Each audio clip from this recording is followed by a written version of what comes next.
And sound, roll sound, please, roll camera. 2 cameras marking, A marker. Yeah, Charlie marker. Is it possible, could you lean just a little bit that way? There we go. Good? Yeah. Very good. We have frame, guys. Grab your positions, lock it up. You trying to get out of your shot?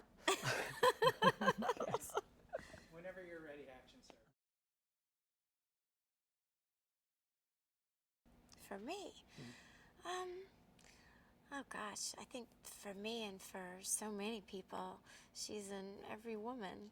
She's flawed, and she continues to keep trying despite her imperfections.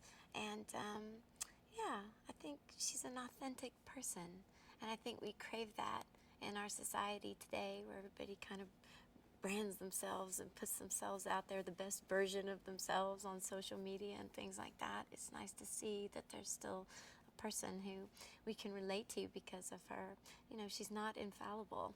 She has those moments that we all share that are completely humiliating and embarrassing, and we learn from them, and you know, and she triumphs anyway, and I think we triumph with her, you know. So I think a lot of people feel that way about Bridget Jones, and I'm no different. Sure, yeah. Sure, in many ways, unfortunately.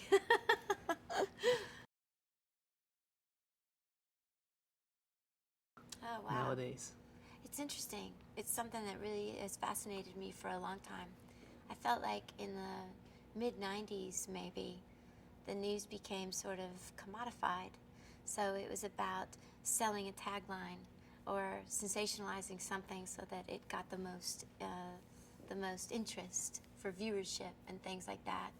And I think there's a better way to make money than commodifying the news. The line between news and entertainment becomes ambiguous then, because we like, you know, we're curious as human beings. We like the salacious stories and things. And then one crosses over into the other, and we miss out on what's really important, on legitimate news stories that we need to be hearing about.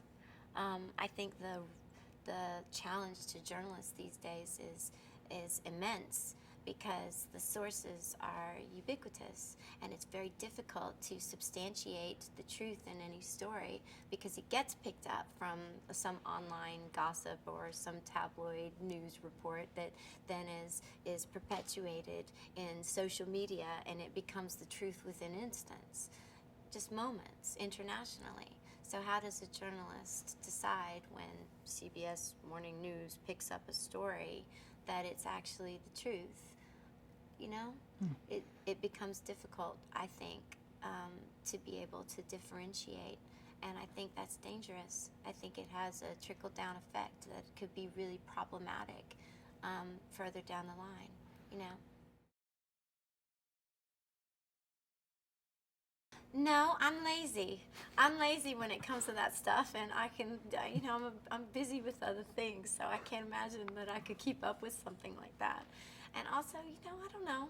I just, I'm a really private person, and I also don't want to say the dumb thing that I regret, because I ruminate anyway without having social media, you know. And why else? I think mystery is important for an actor. If you're going to completely be convincing in a role that you embody, I think the process goes beyond just preparation and learning how to play that character.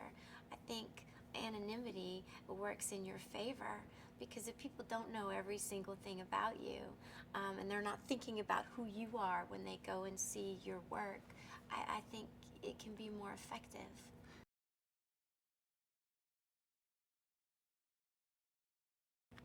No, love matters. Yeah.